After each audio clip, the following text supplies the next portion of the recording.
But there is one other fun thing that this galaxy has. See this galaxy down here in the right?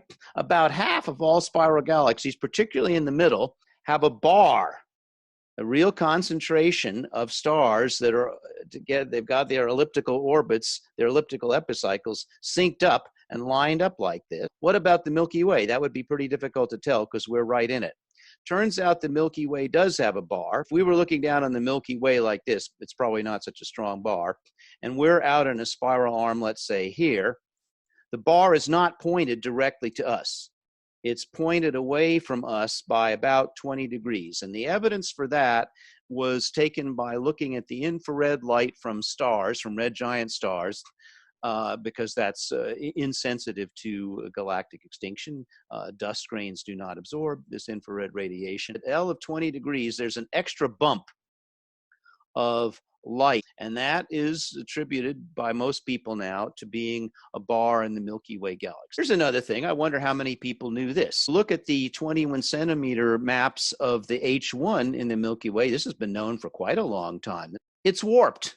It's not all concentrated right down in a flat plane like it's supposed to be at z equals 0. The outer parts kind of waffle off. This is averaging around azimuth angle here. It only goes up, a kiloparsec this way, and on the north side it's a kiloparsec that way. It's present probably in the stars as well as the gas. It's not just the Milky Way that does this. How about everybody's favorite companion galaxy, our twin, Andromeda? Did everybody know that Andromeda also has a warp in its outer disk? Just look at the picture. It's presumed to be round, but it's viewed at a substantial inclination. So we're looking at it somewhat edge on. Well, this edge seems to go up like this, and this edge twists and then bends like this. Looks like a bit of an S distortion. I don't want to make a big deal about this because it's not really definitively decided what causes these warps. It could be some internal instability of disks, gravity, maybe, or it could be externally produced by a companion galaxy. For the rest of this course, I am going to completely ignore details like this. In fact, I'm going to pretty much ignore even the fact that there's spiral arms and everything, and all of these subtle points. I'm going to pretty much ignore dust lanes. I only want to now look at the average brightness of starlight as a function of radius in the disk of a spiral galaxy. Ooh, a great simplification. This galaxy, of course, is tilted, so I'd have to deproject it by sine of the inclination angle to see what the brightness would be as a function of r. Or I could simply measure the brightness along an ellipse here, right? A circle, as you tilt it by an inclination angle I, looks like an ellipse. Astronomers' units, which are messy units, magnitudes per square arc second. You average the brightness in these weird units. You'd have to first remove the light from the bulge, which is a more spherical central concentration of light, I'm not talking about that. Remember, most spiral galaxies have a sort of more round-looking bulge in the center, as you saw in some of these pictures. I'm just talking about the flattened disk part, that's really extremely flattened part. So if you were to add the bulge light to this diagram here, that would go up. It's bright in the middle here, but that's been removed. So here are two typical galaxies. The black dots are average, 10 arc minutes. These must be very nearby galaxies. 10 arc minutes, 20 arc minutes out, 30 arc minutes. Maybe it's Andromeda and some other Messier galaxy. Magnitude already is a logarithmic scale, isn't it? Minus 2.5, the log of the flux. Linear magnitude scale is already a logarithmic brightness scale here. First thing they're going to do is plot magnitudes versus R. And the first thing they did is they said, oh, I bet you I could put a straight line through that.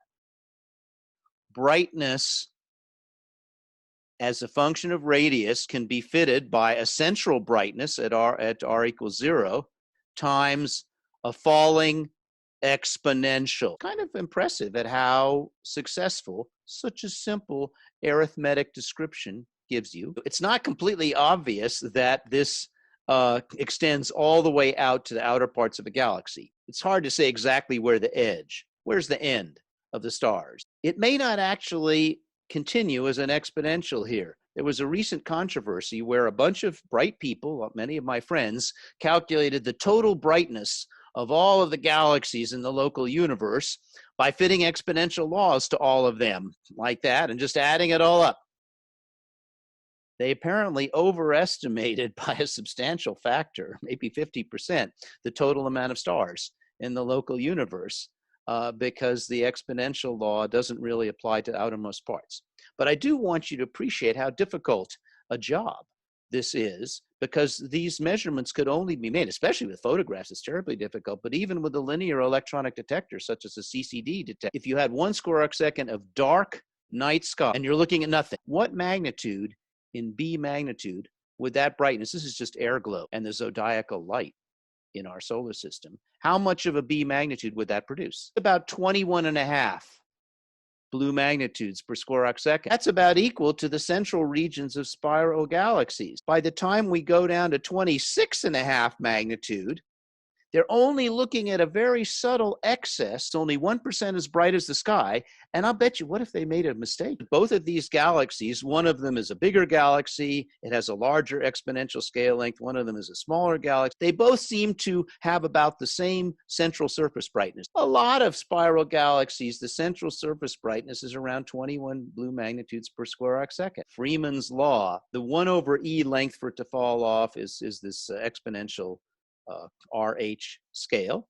So if you want to get the total light, take 2 pi integral I of r times r dr. That's the surface element. You do a surface integral here. Anyway, that's shown also in Spark and Galaxy. When you integrate this over all radii from 0 out to infinity, you'll get 2 pi I naught RH squared. Normal spiral galaxies have about 21 magnitudes, optical magnitudes per square arc second. The main difference between a bright galaxy and a less luminous galaxy is how big they are. The main difference is that exponential scale length. The small ones, it might be less than 1 kiloparsec. A really Milky Way, it's more like 2 or 3 kiloparsecs, and a really big spiral might be 4. 5 kiloparsecs. Here's actual data points, the central surface brightness. He says this is true for different types of spirals, from early S0 galaxies, early type SA spirals, out to late type spirals. But there were some exceptions. But he said, well, there's almost no galaxies that are fainter than that, except we're going to ignore that one.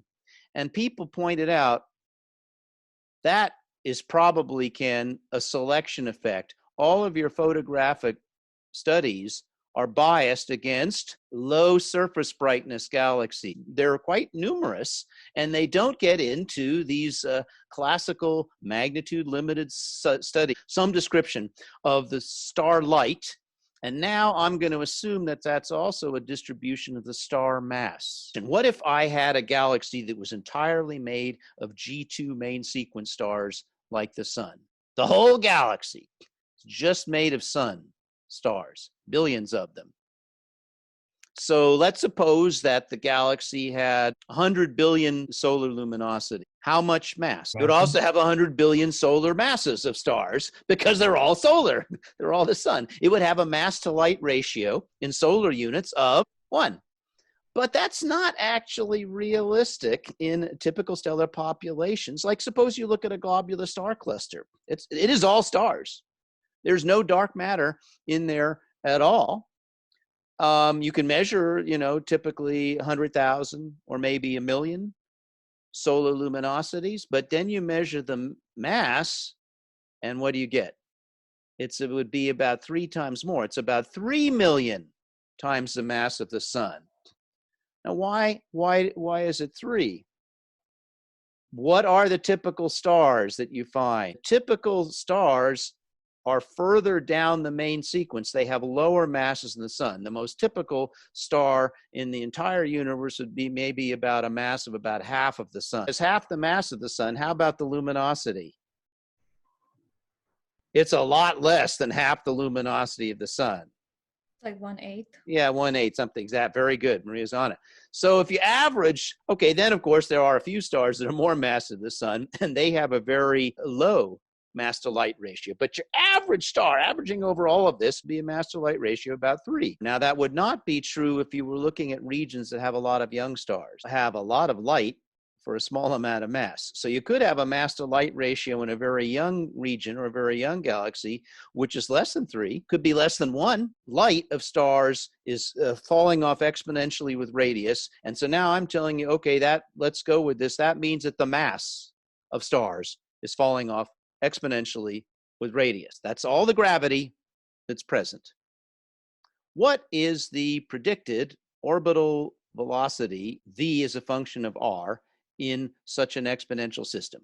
Well, it's an integral, right? Because you have to take the enclosed mass out to a distance r, which is an integral of an exponential, and then you have to multiply it. If it's spherically symmetric, you have to multiply it by a volume element, 4 pi r squared dr. Those come out as Bessel functions. I don't know too many people who've done the integral. I'll show you the result of the integral. Here's the orbital velocity as a function of scale height. It rises in the middle where the density is roughly constant. You know, an exponential starts off inside one scale length being fairly constant. So constant density gives you a linearly rising, v is proportional to r. So after you're past 2 or 3 scale lengths, the larger radii that you draw are enclosing not much more mass.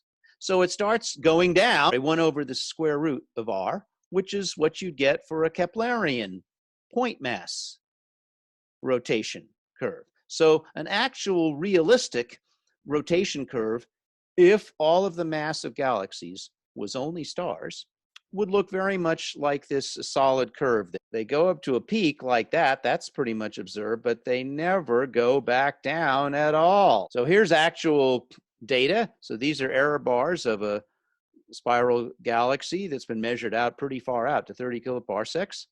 And it's just flat. It's 150 kilometers a second. Okay, that's slower than the Milky Way rotation. But anyway, it just keeps on going out to the last point measured here. The stars that you see in this galaxy, you add up all their mass, you add up all the acceleration that they produce, it should go up to a peak about here and then start going down, which is clearly not what's happening. So everybody knows what the explanation is. To get a observed flat rotation curve, you put in something that has a 1 over r squared density law. The integral of 4 pi r squared dr divided by r squared.